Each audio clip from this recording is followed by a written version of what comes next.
말씀은 오늘 산상수훈 24번째 말씀이고 마태복음 6장 9절에서 13절 그리고 한 군데 더 말씀을 볼 것인데요. 고린도전서 11장 20에서 34절 두 군데를 보도록 하겠습니다. 마태복음 6장 9절에 13절입니다. 같이 한번 보도록 하겠습니다. 그러면 너희는 이렇게 기도하라. 하늘에 계신 우리 아버지여, 이름이 거룩히 여김을 받으시오며 나라 임하옵시며 뜻이 하늘에서 이룬같이 땅에서도 이루어지이다. 오늘날 우리에게 일용할 양식을 주옵시고 우리가 우리에게 죄 지은 자를 사하여 준 것 같이 우리 죄를 사하여 주옵시고 우리 시험에 들게 하지 마옵시고 다만 악에서 구하옵소서. 나라와 권세 영광이 아버지께 영원히 있사옵나이다. 아멘. 그리고 고린도전서 11장 20절에서 34절까지입니다. 고린도전서 11장 20절부터 봅니다. 그런즉 너희가 함께 모여서 주의 만찬을 먹을 수 없으니 이는 먹을 때 각각 자기의 만찬을 먼저 갖다 먹으므로 어떤 이는 시장하고 어떤 이는 취함이라. 너희가 먹고 마실 집이 없느냐? 너희가 하나님의 교회를 업심여기고 빈궁한 자들을 부끄럽게 하느냐? 내가 너에게 무슨 말을 하랴? 너를 칭찬하랴? 이것으로 칭찬하지 않노라.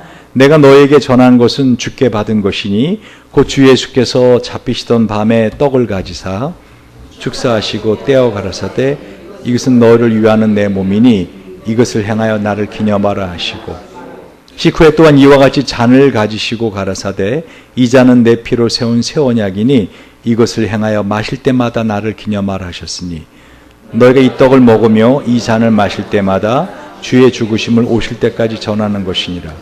그러므로 누구든지 주의 떡이나 잔을 합당치 않게 먹고 마시는 자는 주의 몸과 피를 범하는 죄가 있느니라. 사람이 자기를 살피고 그 후에 이 떡을 먹고 이 잔을 마실지니 주의 몸을 분변치 못하고 먹고 마시는 자는 자기의 죄를 먹고 마시는 것이니라. 이러므로 너희 중에 약한 자와 병든 자가 많고 잠자는 자도 적지 아니하니. 아멘. 우리가 오늘 매월 첫 번째 갖는 성찬 주일이기도 하고요. 또한 지금 주기도문으로선 세 번째고 그리고 이제 산상수훈으로 24번째. 그래서 우리 예수님께서 우리에게 기도를 가르쳐 주시되 하늘에 계신 우리 아버지. 그래서 우리가 하늘에 계신이 어떤 의미인지 우리가 지난 시간에 봤고요. 우리 아버지. 왜 우리라고 했을까? 특별히 이와 같이 하나됨을 해치는 것이 분노고 이런 좋지 않은 감정들인데 우리가 조금 전 동영상을 본 것처럼 어떻게 해요? 그 좋지 않은 감정을 이렇게 터트리는 것도 또 참는 것도 둘 다 우리의 몸과 우리의 영혼을 상하게 한다라고 아까 동영상 보셨죠? 그래서 A타입 사람들 그렇고 더 나쁜 건 사실은 C타입이죠. 참는 사람들, 마음에 분노가 있는데 참는 사람들. 그러면 어떻다 그랬어요? 아까 그 마음에 간에서 좋지 않은 그런 C형 세포라 그러죠. 그런 것이 나오고 또 NK가 뭐냐면 내추럴 킬러라고 그래가지고 우리 몸에서 좋지 않은 것들을 잡아 죽이는, 그러니까 백혈과가 또 다른 세포입니다. 그래서 암 같은 거를 공격하는 아주 강력한 그런 좋은 것인데 그 세포가 어떻게 해요? 죽어가는 그런 것이 다 이런 분노의 감정, 좋지 않은 감정이다. 그럼 어떻게 해야 우리가 서로 이런 감정을 어떻게 해결하며 또 어떻게 하나 되게 할 수 있는가? 우리 주님께서는 이와 같이 우리에게 우리 하나님 아버지라고 말씀을 하고 있습니다. 그러니까 신앙은 개인적으로 할 수 있는 게 아닙니다. 신앙은 개인적으로 할 수 있는 게 아니에요. 특히 기독교는 어떻게 이렇게 분명하게 공동체를 통해서 신앙은 성장할 수 있고 신앙은 성성될 수 있다는 것이죠. 표준 국어 대사전을 제가 찾아봤어요. 우리란 말이 무슨 뜻인가? 그랬더니 말하는 이가 자기보다 높지 아니한 사람을 상대하며 어떤 대상이 자기와 친밀한 관계임을 나타날 때 쓰는 말, 울타리의 방언. 그러니까 우리는 한 우리. 그래서 어떻게 해요? 친밀한 관계를 말할 때 우리라고 한다. 사실 서양 사람들에게는 이 우리라고 하는 말이 이해가 잘 안 돼요.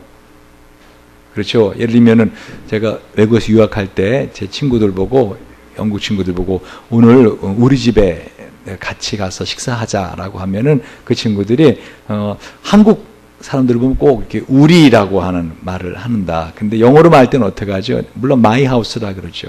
근데 그 중에 한 친구가 저보고 웃으면서 혹시 너희 한국 사람들 그 아내를 다른 사람한테 소개할 때도 그렇게 우리라는 표현을 쓰냐?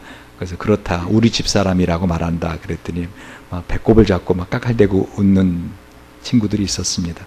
왜 그러면 서양 사람들에게는 우리라고 하는 말이 얼마나 우리에게 친밀한 단어인지 모르기 때문에 제가 한번 한 문장 이렇게 읽어볼 테니까요. 우리가 몇 번 들어가나 한번 세보세요.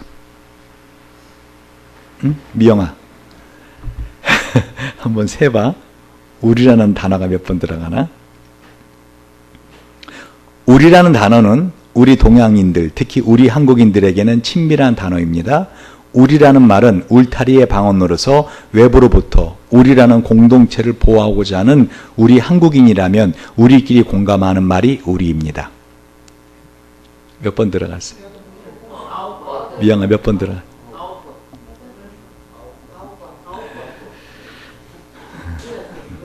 나중에 유튜브 들으시면 한번 세보시기 바랍니다. 그 은행 이름 중에 우리은행이라고 있는 거 아세요? 제 친구 중에 중소기업은행 다니는 친구가 저보고 내가 무슨 얘기하다가 제 주거래은행 중 하나가 우리은행인데 그랬더니 그 왜 우리은행이라 하냐? 그래서 그럼 뭐라 그러니? 우리은행 하지 그랬더니 그 월이은행이래 월이. 왜 그랬더니 은행에서 업무를 볼 때요. 우리은행에서 우리은행으로 이만큼 송금해서 헷갈리잖아요. 그러니까 다 월이은행이라고 한대요. 그래서 은행원들은 우리은행을 뭐라고 부른다고요? 월이.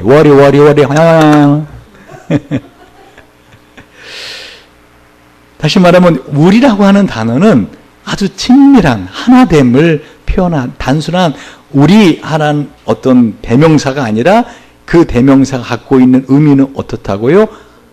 다른 사람과 구별되는 한 울타리 안에 있는 친밀한 공동체를 말합니다. 그러니까 여러분이 그 우리 교회라고 할 때 어때요? 우리 행복드림 교회를 말합니다. 우리 교회가 아닙니다. 그러니까 우리 교회라고 있어요.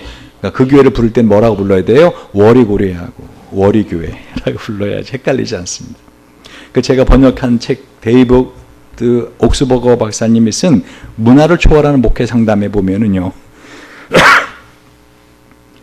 혈연 가족은 모든 가족 구성원의 주요 관심사이면서 으뜸가는 책입니다.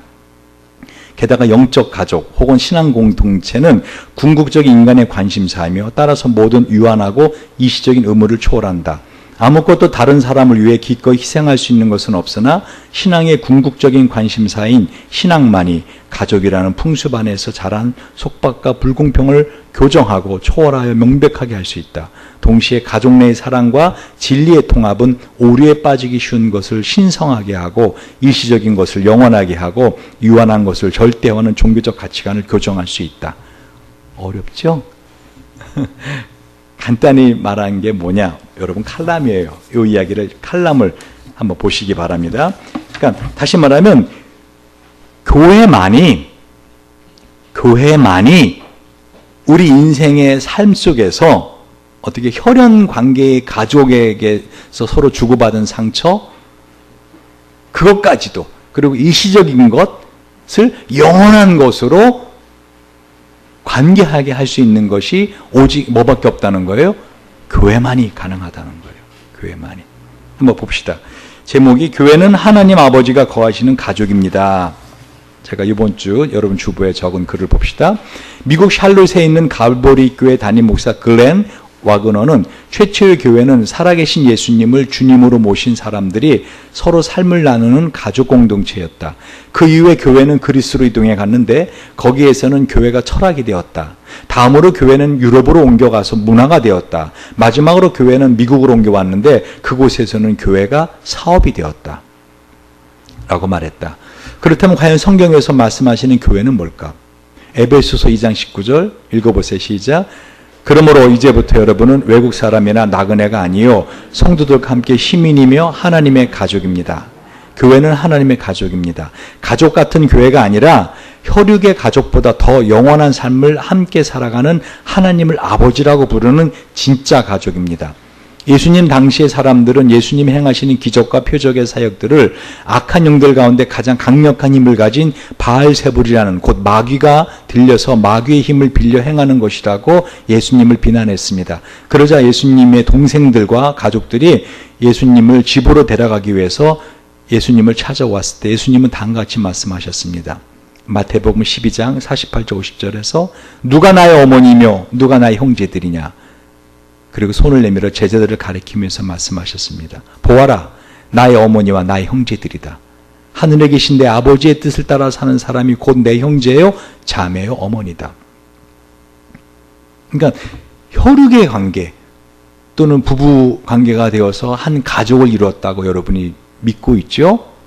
그렇죠. 그러나 주님께서는 그 가족이라는 단위의 어떤 한계선을 갖다가 허물어 버리신 거예요. 교회는 종교단체 모임이 아니라 한평생을 함께 살아가는 가족입니다. 곧 인생을 살아가면서 홀로 살아가는 것이 아니라 한 가족으로서 서로 짐을 지어주고 마음을 함께하며 사랑해야 하는 것입니다. 그 궁극적인 목적은 하나님께서 거하실 집이 되어가는 것입니다. 여러분은 사도들과 예언자들이 놓은 기초 위에 세워진 건물이며 그리스도 예수가 그 모퉁이 돌이 되십니다.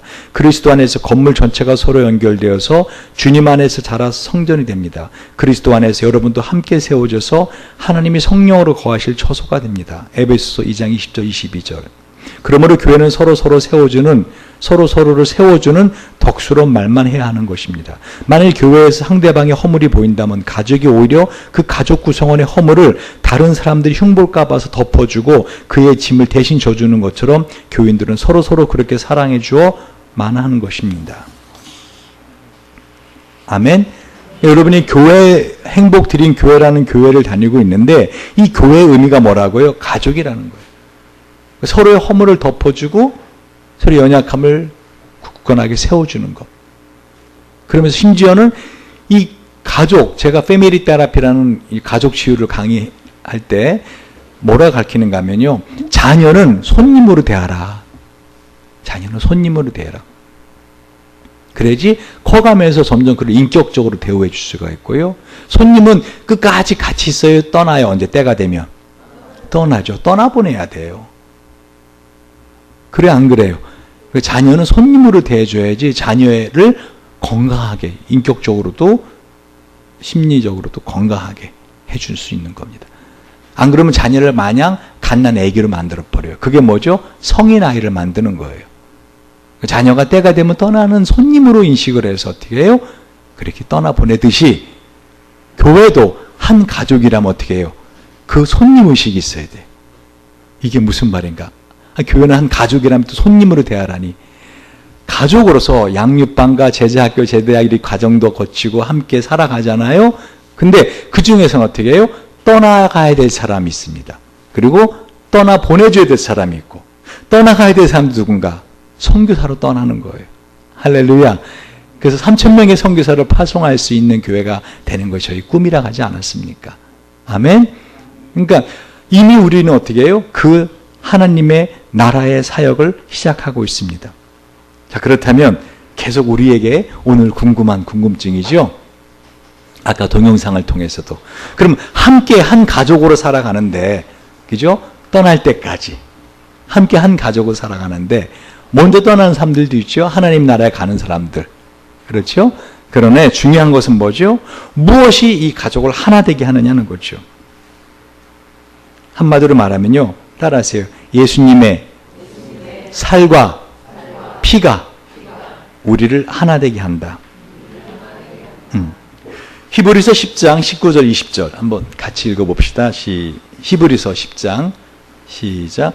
그러므로 형제들아 우리가 예수의 피를 힘입어 성소에 들어갈 담력을 얻었나니 그 길은 우리를 위하여 휘장 가운데 열어놓으신 새롭고 산 길이요 휘장은 고처의 육체니라. 여러분, 하나님이 사람을 만드시고 하나님이 사람들과 함께 하셨어요. 에덴 동산하는 곳에서. 근데 그곳에서 이 아담과 하와가 범죄하여 어떻게 했죠? 에덴으로 쫓겨났을 때 그 에덴 동산의 한가운데에 있는 생명나무를 범하지 못하도록 이 스랍 천사들이 연기나는 불칼을 가지고 그 에덴 나무의 길을 막고 있었습니다. 그렇죠?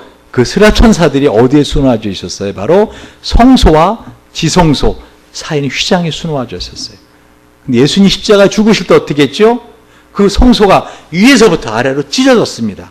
하나님이 찢으신 거예요. 다시 말하면 예수님께서 당신의 살을 찢으신 거예요. 당신의 몸을 찢으신 거예요. 왜요? 그를 통해서 하나님과 우리를 하나 되게 하시려고. 아멘. 여러분이 지금 어떻게 하면은 이 영적인 공동체, 교회가 하나 될 수 있는가? 무엇이 우리를 하나 되게 하는가? 바로 예수님의 살이, 예수님의 살이 찢어지는 그 살이 우리를 하나 되게 해주신다고 성경은 말씀하시는 거예요.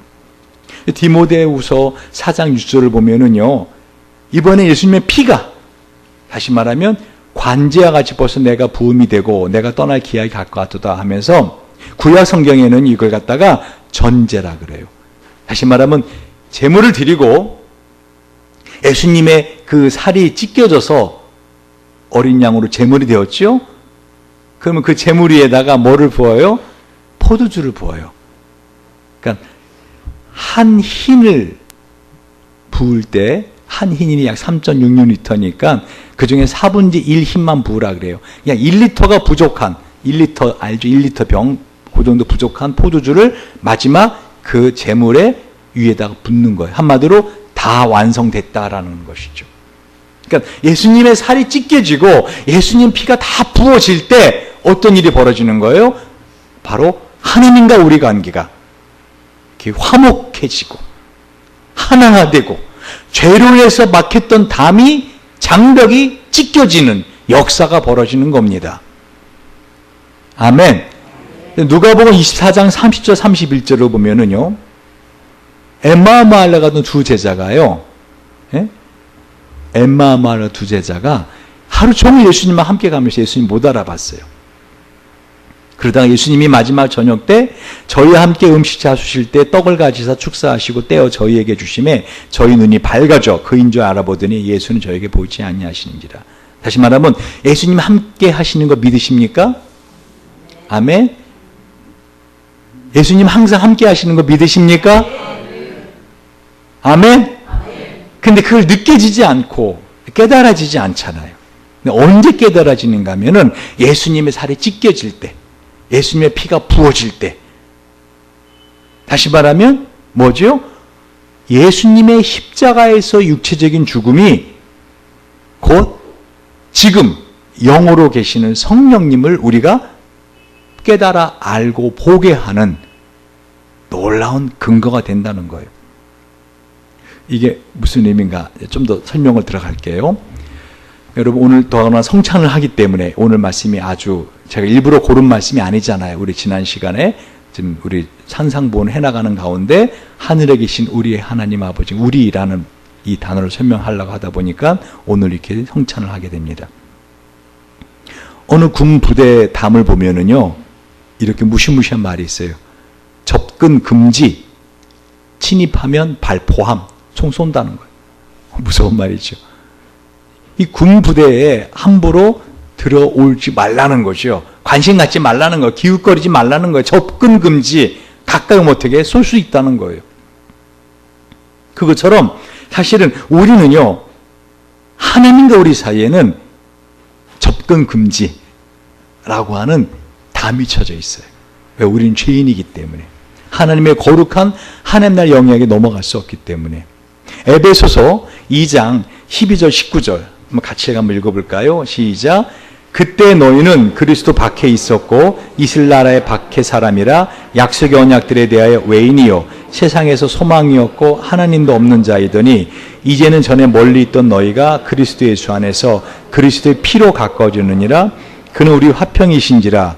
둘로 하나를 만드사 중간에 막힌 담을 허시고 원수된 것 곧 의문에 속한 계명의 율법을 자기 육체로 폐하셨으니 이는 이 둘로 자기 안에서 한 세 사람을 지어 화평하게 하시고 또 십자가로 이 둘을 한 몸으로 하나님과 화목하게 하려 하심이라. 원수된 것을 십자가로 소멸하시고 또 오셔서 먼 데는 너희에게 평안을 전하고 가까운 데 있는 자들에게 평안을 정하셨으니 이는 저로 말미암아 우리 둘이 한 성령 안에서 아버지께 나아감을 얻게 하려 하심이라.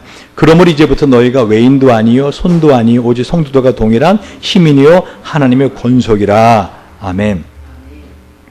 지금 어떻게 하면 교회가 하나 되게 할 수 있는가 할 때 이 교회는 거듭 말하지만 우리가 행복드림교회라는 이 로컬 처치, 우리 공동체를 말하기도 하고요. 또한 여러분의 가정도 하나님의 몸된 교회라고 지금 말씀을 드리는 겁니다.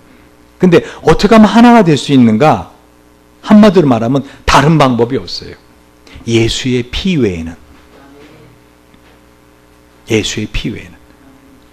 그래서 성경에서는 엄격하게 반드시 믿는 자와 결혼할 것을 그렇게 강력하게 권고하는 거예요.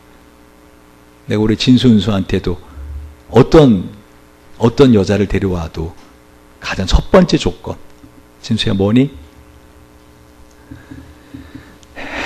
빨리, 시간 없어. 신앙이죠. 예수 믿는 사람.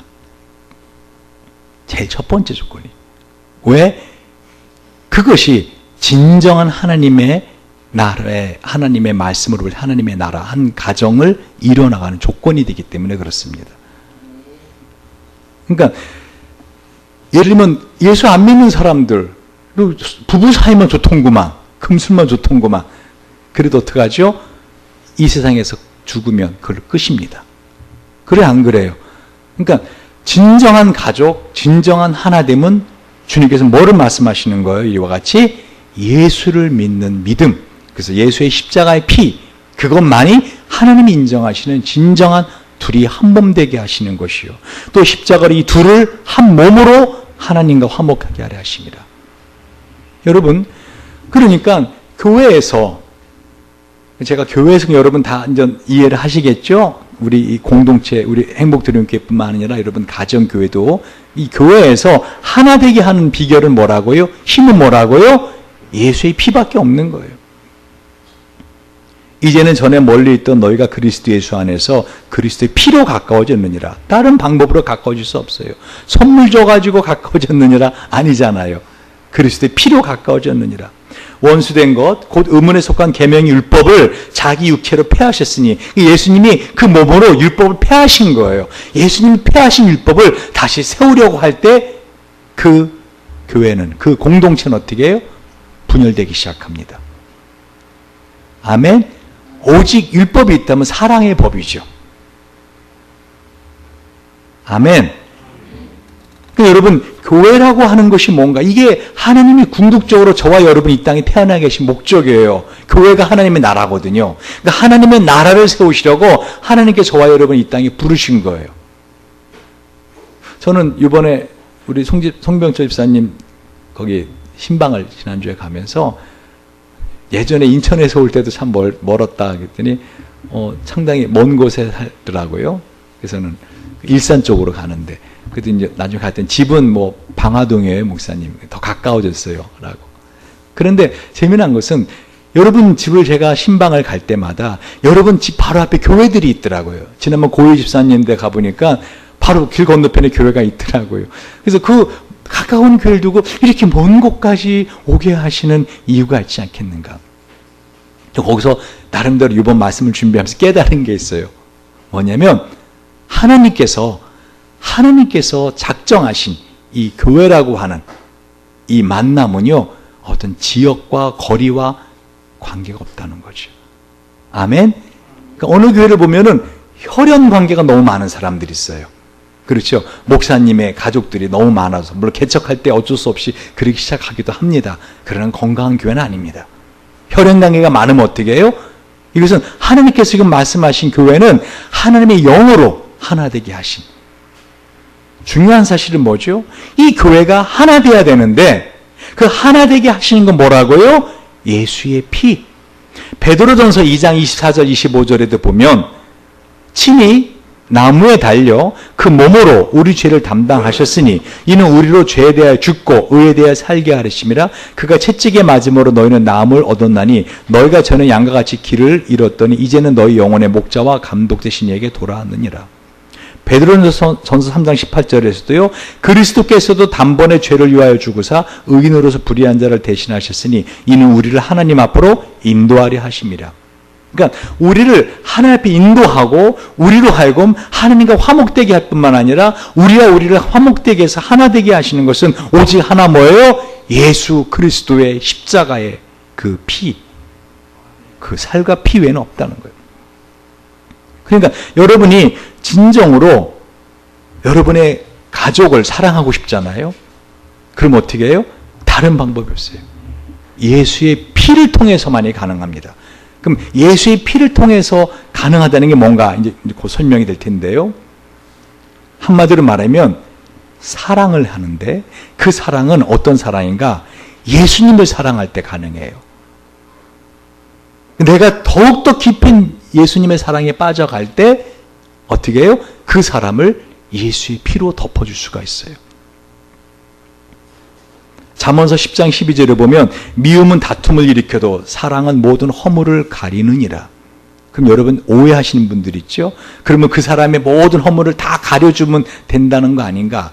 성경에서는요, 우리 사람의 죄를 이렇게 무조건 덮어주지 않아요. 여러분 예수님께서 사마리아 여인에게 그죠? 내 남편을 데려오라 그러잖아요.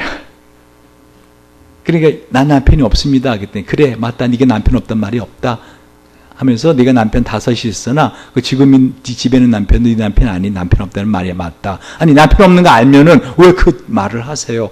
남편 없는지 뻔히 알면서 왜 남편 데려오라 그래요? 예수님이 지금 이 여인을 치유하시기 위해서 이 여인을 하나님과 하나 되게 하시고 나중에 이 여인은 어떻게 되죠? 물동이를 버려두고 동네로 들어가죠. 동네 사람과 하나 되죠. 예전에는 그 이전은 동네 사람하고 분리가 됐지 않았어요? 동네 사람들이 잠든 시간에 일부러 바깥에 나와서 물을 뜨고 하는 사람 아니었어요? 어떻게 하나가 돼요? 바로 자기 안에 있는 이 죄를 갖다가 드러냈을 때. 할렐루야. 그러니까 마음에 꼭 억압하고 참은 상태로 난 당신을 용서해. 난 당신 사랑해. 그거는 아니라는 거예요. 아까 우리 동영상을 보았듯이 오히려 그렇게 하면 할수록 어떻게 해요? 여러분 안에 C형 타입의 세포만 많아져 가지고 한마디로 몸이 다 죽어가기 시작합니다. 여러 가지 병으로, 통증으로 호소하게 됐다는 것입니다. 그러면 우리가 어떻게 우리 하나님을 유지할 수 있는가? 요한복음 13장 34절 35절입니다. 자, 그 새 계명을 너에게 주노니 서로 사랑하라. 내가 너희를 사랑한 것 같이 너희도 서로 사랑하라. 너희가 서로 사랑하면 이로써 모든 사람이 너희가 내 제자인 줄 알리라. 곧 예수의 피로 상대방을 덮고 사랑하라는 것이 뭐냐? 이 사랑이라는 것이 바로 새 계명이라는 거예요. 그러니까 예수님께서 우리에게 주신 계명은 그러니까 십계명이 아니에요. 뭐죠? 새 계명이에요. 그러면 여러분이 예수를 믿는 사람들이라면 이 율법적인 십계명을 지키는 데 마음을 가야 되는 게 더 옳아요? 아니면 이 새 계명을 지키는 데 마음이 가는 게 옳아요? 가끔가다 제가 어려운 질문을 하지요. 태훈아, 우리가 예수를 믿는 사람이라면 모세라는 분이 우리에게 주신 십계명 율법을 지키는데 마음을 두는 게 옳으냐, 아니면은 새 계명, 예수님이 주신 새 계명을 지키는데 마음을 두는 게 옳으냐?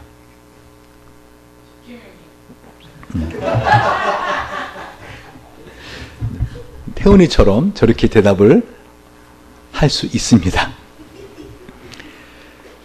다시 말하면 모세의 십계명을 지키는 길이 뭐예요? 비결이 예수님의 새 계명을 지키는 거예요. 예수님의 새 계명 뭐죠? 서로 사랑하라. 서로 사랑하면 어떻게 돼요? 이 십계명을 다 지킬 수 있어요. 상대방을 사랑하는 사람이 그 사람의 거 도둑질을 안 하잖아요. 거짓증은 안 하잖아요. 그래 안 그래요? 그러니까 예수님께서 말씀하신 새 계명은 한마디로 저와 여러분이 앞으로 평생에 마음에 새겨야 되는 율법이요 계명이고 모든 것입니다.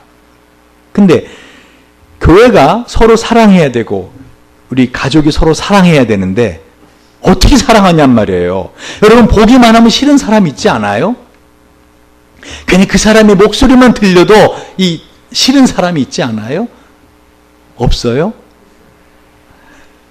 여러분 교회에 그런 사람이 없는 게 좋은 교회가 아니에요. 그럼 있어야 돼요. 그런 사람이 한 사람도 있어야 내 마음에 뭔가 부담을 줘야 어떻게 해요? 그 사람을 통해서 내가 사랑이 뭔지를 배워가요. 그 사람을 사랑할 때 가족 간에도 어떻게 해요? 사랑스럽죠. 그러나 어떤 때는 어떻게 해요? 도무지 사랑할 수 없는 상태의 말과 행동을 보이는 가족이 있지 않아요? 그 모습을 어떻게 사랑하냔 말이에요. 그 비교를 오늘 말씀드리려고 그래요. 사무엘하 9장 1절에 13절. 제가 이번 주 설교를 이 말씀을 준비하면서 하나님 도대체 어떻게 해야 이런 사랑을 할 수 있습니까? 어떻게 이런 사랑할 수 있습니까? 근데 지난 금요일 새벽기도 때 이 본문 말씀이죠. 제가 새벽기도 때 깨우쳤어요. 이렇게 사랑하라는 거구나. 그러니까 교회가 하나 돼야 되는데 가족이 하나 돼야 되는데 인생을 살아가면서 하나 되게 하지 못하는 그 말과 행동을 내 눈에 보이게 될 때 가족들도 그런 모습 보일 수 있죠. 우리 이종훈 집사님, 문세영 원사님 어떠세요? 모든 이종훈 집사님 하는 말은 다 사랑스럽고 문고사 하는 말 다 사랑스럽나요? 두 분 이번에 미국물 먹고 와갖고 아주 그냥 윤이 나네 윤이나. 외국 여행 갔다 오니까 막 사랑스럽죠. 예. 그죠? 근데 안 그럴 때도 있지 않아요? 크게 대답 안 해도 다 똑같아요. 우리는 다 안 그럴 때가 있다고. 그럼 어떻게 해야 그 안 그럴 때조차도 어떻게 해요? 사랑할 수 있느냐는 거예요. 사랑의 정의가 뭐죠? 사랑은 눈물의 씨앗? 유행가 가사에 있는 거고 사랑은 허다한 허물을 덮는 거예요. 그럼 어떻게 해야 내가 허다한 허물을 덮어주며 그 사람을 사랑할 수 있느냐는 거예요. 사무엘하 9장 1절 13절. 제가 이번 새벽에 깨우친 하나님의 말씀입니다. 우리 한 절씩 기니까 번갈아 하면서 읽어볼까요? 다윗이 가로되 사울의 집에 오려 남은 사람이 있느냐? 내가 요나단을 인하여 그 사람에게 은총을 베풀리라 하니라. 사울의 종 하나가 있으니 그 이름은 시바라. 저를 다윗의 앞으로 부르매 왕이 저에게 묻되 내가 시바냐? 가로되 종이 그러소이다. 왕이 가로되 사울의 집에 남은 사람이 없느냐? 내가 그 사람에게 하나님의 은총을 베풀고자 하노라. 시바가 왕께 고하되 요나단의 아들 하나가 있는데 절뚝발이니이다. 왕이 저에게 묻되 그가 어디 있느냐? 시바가 왕에 고하되 로드발 암미엘의 아들 마겔의 집에 있나이다. 다윗 왕이 사람을 보내어 로드발 암미엘의 아들 마겔의 집에서 저를 데려오니 사울의 손자 요나단의 아들 무비보셋이 다윗에게 나와서 엎드려 절하매 다윗이 가로되 무비보셋이 하니 대답하되 주의 종이 여기 있나이다. 다윗이 가로되 무서워 말라. 내가 반드시 네 아비 요나단을 인하여 너에게 은총을 베풀리라. 내가 내 조부 사울의 밭을 다 네게 도로 주겠고 너는 항상 내 상에서 먹을지니라. 이 종이 무엇이간데 왕께서 죽은 개 같은 나를 돌아보시나이까. 왕이 사울의 사환 시바를 불러서 이르되 사울과 그 온 집에 속한 것은 내가 다 네 주인의 아들에게 주었노니 너와 내 아들들과 내 종들은 저를 위하여 밭을 갈고 거두어 내 주인의 아들을 공개하라. 그러나 내 주인의 아들 무비보셋은 항상 내 상에서 먹으리라 하니라. 시바는 아들이 15이요 종이 20이라. 시바가 왕께 고하되 내 주 왕께서 온갖 일을 종에게 명하신 대로 종이 준행하겠나이다 하니라. 무비보셋은 왕자 중 하나처럼 왕의 상에서 먹으니라. 무비보셋에게 젊은 아들 하나가 있으니 이름은 미가더라. 무릇 시바의 집에 거하는 자들은 무비보셋의 종이 되니라. 같이 무비보셋이 항상 왕의 상에서 먹으므로 예루살렘에 거하니라. 그는 두 발이 다 절뚝이더라. 여러분 요즘 구름에 그린 달인가? 그 무슨 보경? 박보경? 김보경? 현진아 이름이 뭐냐? 박보경? 박보검? 걔가 이렇게 뜬다면서요. 태양의 후예 누구지? 그 남자? 응? 송중기는 지고 태양의 후에 태양은 지고 이 박보검이가 걔가 뜬답니다. 그래서 우리 그 학생들이 요즘 아이가 발표하고 뭐 이렇게 모여서 얘기할 때마다 그냥 보검이 도대체 보검이가 누구냐 내가 그랬더니 교수님 보검이도 모르고 어떻게 요즘 이게 무슨 재미로 사세요 막 그래. 뭐니 그랬더니 구름에 그린 달인가 뭐 나 좀 봤다. 요즘은 거기에 뭐 홍매간이 이죠 여자 주인공이잖아. 근데 그 홍매간이 누구죠? 홍경래의 딸이에요. 그래서 지금 그 홍경래 난을 일으킨 사람들이 그 홍경래의 딸이 있다는 걸 알고 그를 찾아서 끊임없이 지금 추적하고 있는 거예요. 그리고 정부에서는 어떻게 하죠? 이 왕정에서는 홍경래의 자식이 있다면 죽이려고 합니다. 근데 그게 하필 홍래가 아니야. 그것도 왕세자가 사랑하는. 예전에 쿠데타가 일어나잖아요. 제일 먼저 어떤 일을 하죠? 한마디로 전에 있던 왕의 혈족을 다 죽입니다. 왜? 그 왕의 왕자가 아니고 쿠데타를 일으켰으면 어떻게 한다고요? 그 전에 있던 왕족의 혈족을 다 죽여버려요. 그러면 다윗이 사울 왕 대신에 다음으로 왕이 됐잖아요. 그러니까 사울 왕의 자녀들은 어떻게 됐을까요? 다윗 왕의 신복들에 의해서 다 죽임을 당해요. 근데 그때 이 무비보셋이 5살이었을 때 이 시녀가 이 무비보셋을 안고 도망갑니다. 5살 아기를 안고 도망가다가 떨어뜨려 갖고 두 다리가 다 절뚝이게 된 거예요. 그러니 이 다윗의 신하들은 지금 누구 찾는 거예요? 무비보셋을 잡아 죽이려고 찾는 거예요. 혹시라도 발각되면 어떻게 되는 거예요? 그날로 죽음입니다. 그래서 오늘 무비보셋이 어디 있다 그래요? 로드발이라. 로드발은 요단강 동저 끝이에요. 한마디로 목장이 없다라는 이름이 로드발이에요. 한마디로 거기는 황폐한 곳이에요. 왜 무비보셋 먼 황폐한 곳에 가 살았지요? 혹시라도 이 예루살렘 성에서 사람들이 자기를 추적해 죽일까 봐. 근데 다윗이 어떻게 하죠 오늘? 오히려 이 사울왕의 집에 남은 사람이 없느냐? 너희가 다 죽였느냐? 그랬더니 한 사람이 남았다는 거예요. 누구예요? 무비보셋.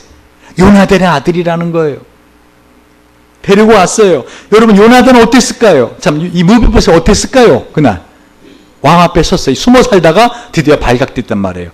이제 오늘이 죽는 날이야. 그러니까 덜덜덜 떨지 않았어요. 얼굴이 하얗게 창밖에. 여러분 자기가 오늘 죽는다. 이건 참 심각한 거예요. 제가 교도소 다니면 사형수들을 상담해 보는데요. 이 사형수들이 예정이 없던 면회가 왔다라면은요, 한마디로 얼굴이 하얗게 질르고 심장이 약한 사람은 오줌을 막 줄줄 싸고 막 그래요.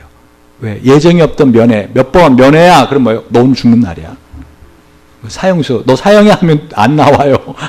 면회하는데 왜 그래? 가자, 누구 만나보자 하면 막, 이제 교도관 두 사람이 막 질질 끌다시피 해서 끌고 나옵니다. 대부분 사형수들이 다리를 걷지 못해요. 그냥 질질 끌려오죠, 그냥. 얘 내가 죽는구나. 하고 마지막으로 꼭 그 창문을 바라보고 하늘을 보고 그럽니다. 지금 이 무비보셋이 어떤 심정이었겠어요? 이제 오늘 죽었다, 나는. 근데, 다윗왕이 뭐라고 말해요? 무서워 말라. 7절에 무서워 말라. 내가 네 아버지 요나단 때문에 너에게 은총을 베풀어 주리라. 너 할아버지 사울 왕이 갖고 있던 밭을 다 너에게 주겠다. 우와, 대단한 거예요.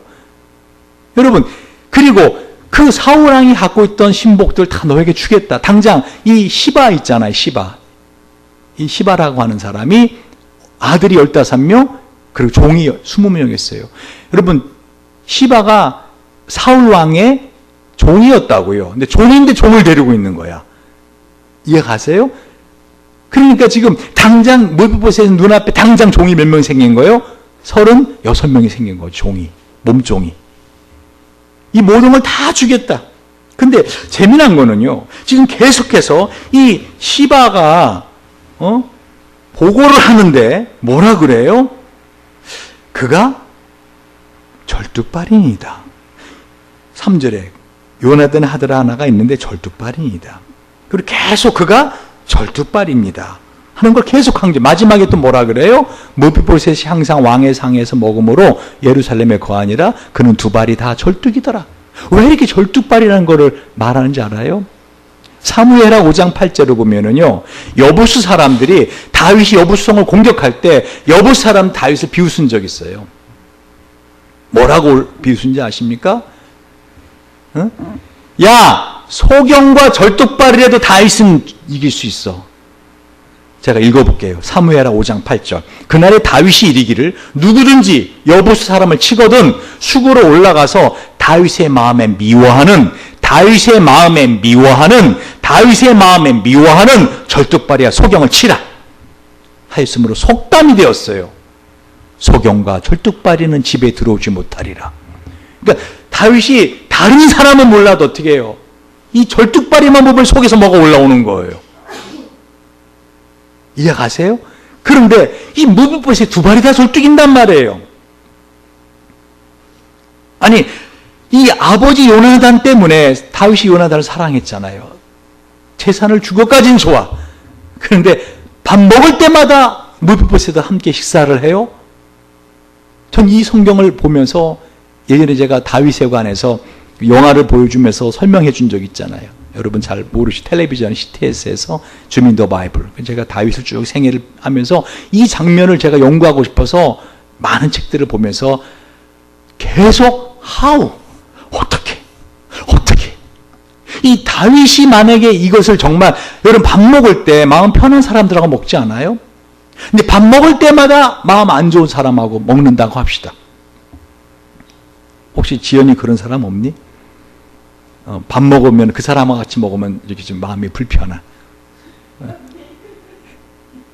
있니? 있다 그러자. 그럼 그 사람하고 매번 식사를 같이 해야 된다. 노 땡큐. 그렇지 않겠어요? 그렇죠. 한마디로 음식이 맛이 없는 거예요. 여러분 음식이 맛을 못 느끼잖아요. 그 내가 이 사람이 나를 긴장하게 하고 이 사람이 나를 싫어하고 어쨌든 내가 싫은 사람하고 먹을 때 그 음식이 맛이 없는 게 아니에요. 뭐예요? 실제 맛을 못 느낀다 그랬잖아요. 미각에서. 뭐냐면 다른 건 몰라도 밥 먹을 때만은 마음 좋은 사람, 맞는 사람도 먹어야 되는데 어떻게 다윗은 무비보셋을 두 발을 다 절주있는 무비보셋과 함께 먹을 수 있었는가? 한마디로 무비보셋을 볼 때마다 누구 생각한 거예요? 요나단을 생각한 거예요. 그럼 요나단을 생각해도 그렇지 두 발이 다 절뚝이는데 그건 어떡할 거예요? 제가 전에 재미난 이야기 하나 해드리지 않았어요? 그 비 오는 날 오늘처럼 시어머니 될 분하고 함께 차를 타고 가는데 그 방구가 매려워서 암만 참아도 계속 막 너무 그러니까 창문을 뽀뜨뜨뜨뜨 이렇게 손으로 긁으면서 방구를 껐다는 거 아니에요. 소리를 내고 뽀뜨뜨뜨 하고 그랬더니 시어머니가 뭐라고 한지 알아요? 소리는 그렇고 냄새 어떡할게요?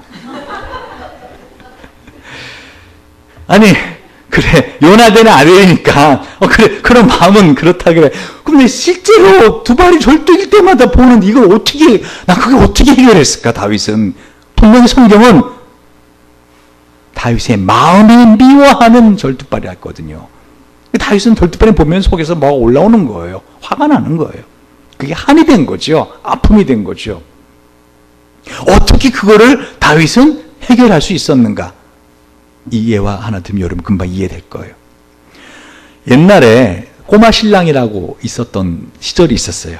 그러니까 신랑이 아직 어린데, 그죠? 그 색시가 이렇게 나이가 많은 사람이 결혼해서. 그러니까 이 쉽게 말하면은 그 은찬이 정도 나이가 되는데, 그죠? 이 뭐 은찬이가 철딱서니가 없잖아요, 아직. 그러니까 이 각시를 귀찮게 하는 거야. 맨날 가갖고. 맨날 가서 귀찮게 하는 거야.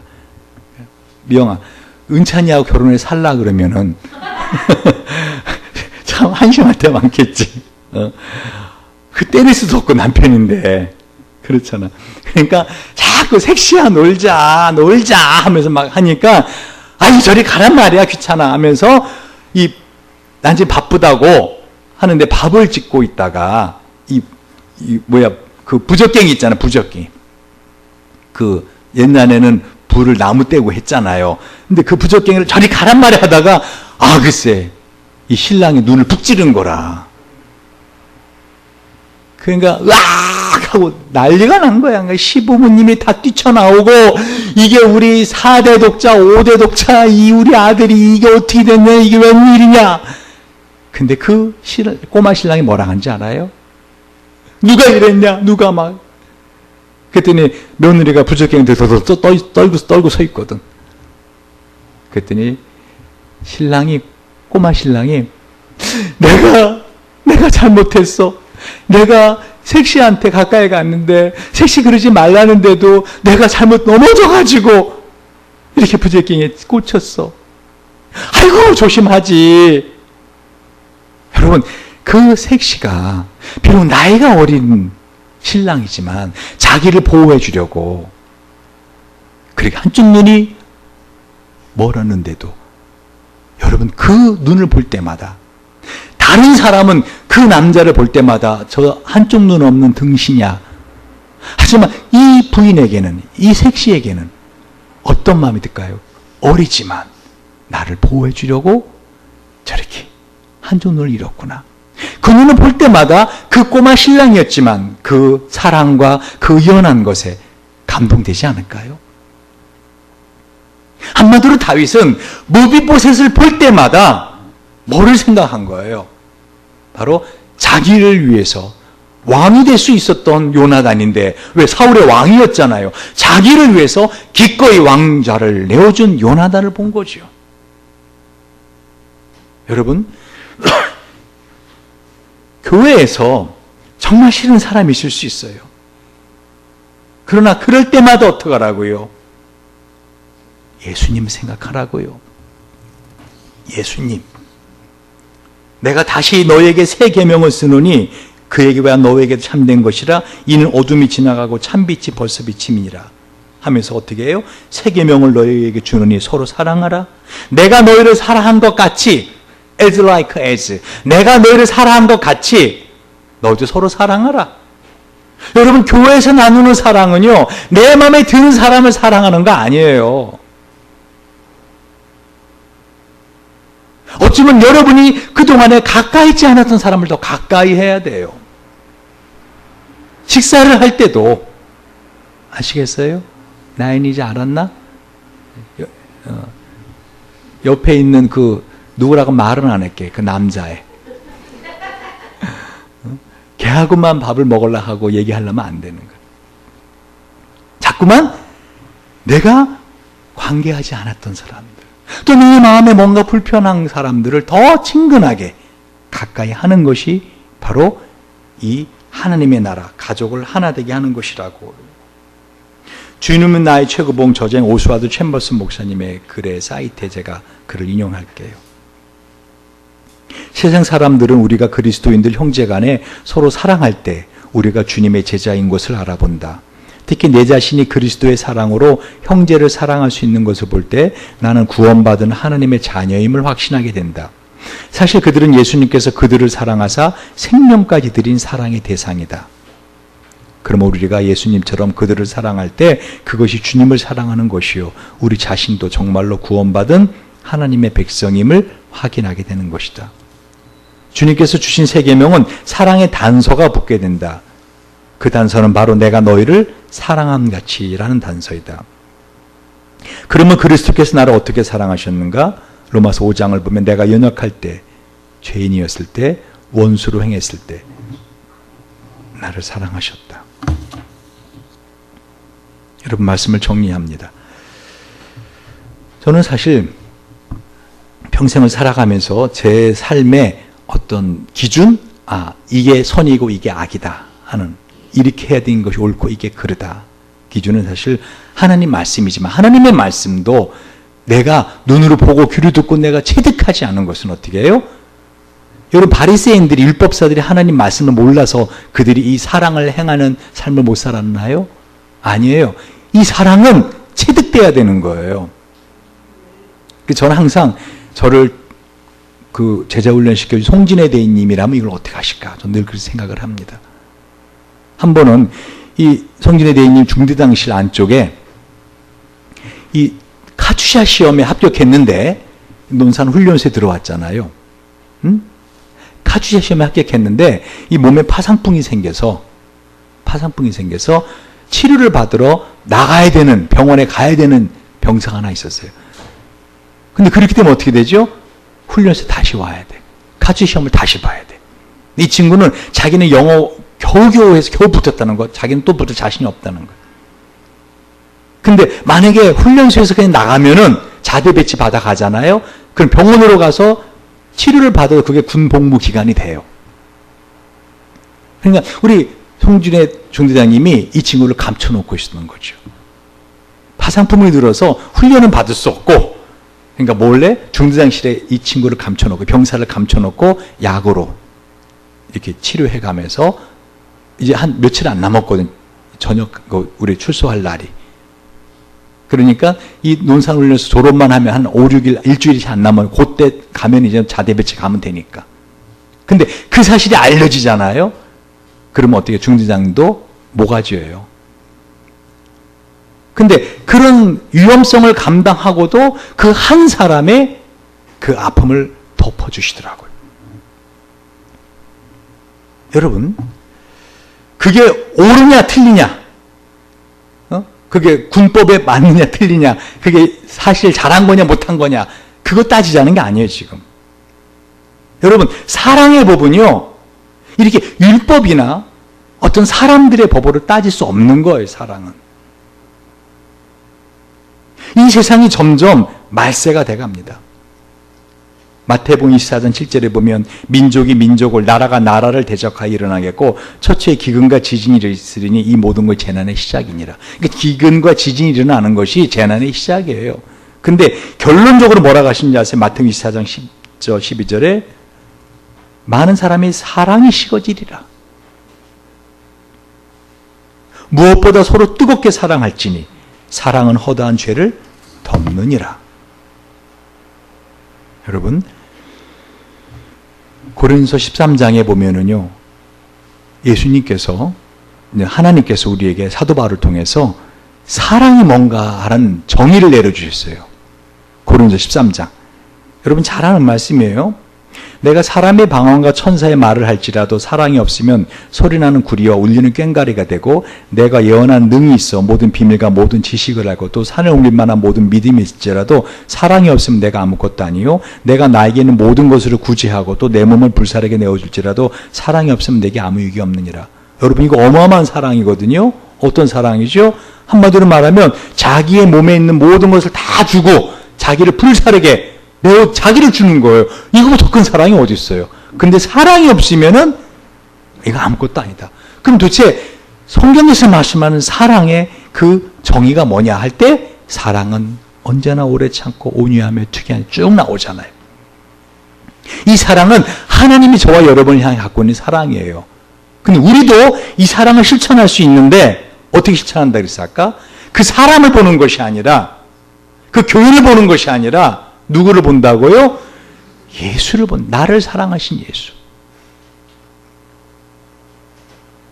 그런데 그 고린도 13장 뒷부분을 보면은요,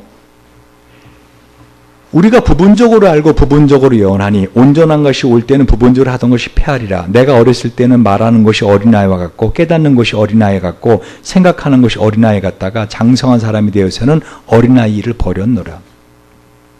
자, 보세요. 고린도전서 13장의 사랑에 대한 정의를 쭉 말씀하시면서 어떻게 해요?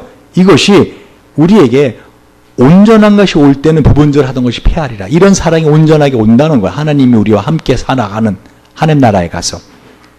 그런데 그 사랑을 우리가 어떻게 실천할 수 있다고요? 어린아이의 것을 버림으로. 그럼 어린아이의 일을 어떻게 버려요? 보세요. 말하는 것, 깨닫는 것, 생각하는 것. 잘 보세요. 말하는 것, 깨닫는 것, 생각하는 것. 이 세 가지 중에서 다른 사람들에게 보여지는 것은 뭐죠? 네? 생각하는 것 다른 사람이 알 수 있어 없어요? 깨닫는 것 알 수 있어 없어요? 말하는 것이에요.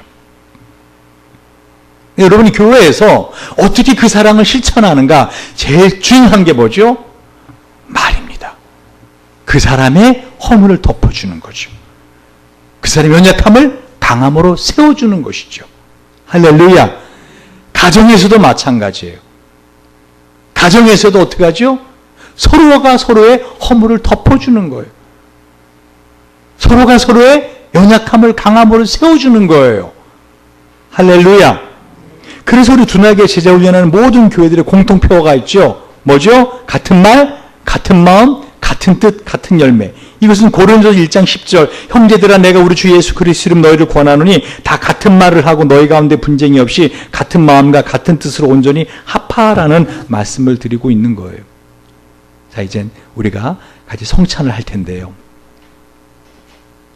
이 성찬을 하는 가장 큰 이유 중에 하나가 뭐죠? 한마디로 밀알이 부서지지 않으면 떡이 될 수 없는 거 아세요? 밀알 하나하나가 부서져야 밀가루가 된다고요. 밀가루가 돼야 떡이 된다고요. 포도 알맹이 하나하나가 으깨져야 어떻게 되죠? 포도주가 된다고요. 포도 알맹이 하나하나가 있으면은 포도주가 될 수 없어요. 우리가 지금 어떤 포도나무는 이쪽 밭에 있었고 어떤 포도나무는 저쪽 밭에 있었어요. 그렇죠? 이게 우리가 지금 마시는 이 포도주가 한 나무에서 난 포도주는 아니잖아요. 이 나무 저 나무에 있는 포도알들이 모여져서 어떻게 으깨진 거라고요. 그래 안 그래요? 저쪽에 있던 이 밀알 이쪽에 있던 밀알이 함께 으깨져서 가루가 되는 거예요. 여러분 어떻게 교회가 하나가 되는 줄 알아요? 자아가 부서져야 돼요. 여러분 가정에서도 어떻게 하나가 되어야 되는지 알아요? 자기가 부서져요. 자아가 부서져야 돼요. 내 관점으로 내가 보기 좋은 대로 그 사람이 보여지는 것을 기대하면 끊임없이 미운 것밖에는 보이지 않아요. 끊임없이 우리로 하여금 어떻게 해요? 분노하게 하는 것 외에는 보이지 않아요. 왜? 마귀가 살아있거든요. 마귀가 끊임없이 상대방을 보게 만들거든요. 근데 주님은 어떻게 해요? 그 상대방을 통해서 나를 보라는 거예요. 그 사람을 통해서 나를 보라는 거예요. 나 같은 죄인을 예수님이 어떻게 사랑하셨는가? 우리 장로님 나와주시기 바랍니다. 이종훈 집사님 나오셔서 우리 주님의 살과 피를 함께 대하는 성찬을 같이 거하도록 하겠습니다. 우리 찬양 같이 한번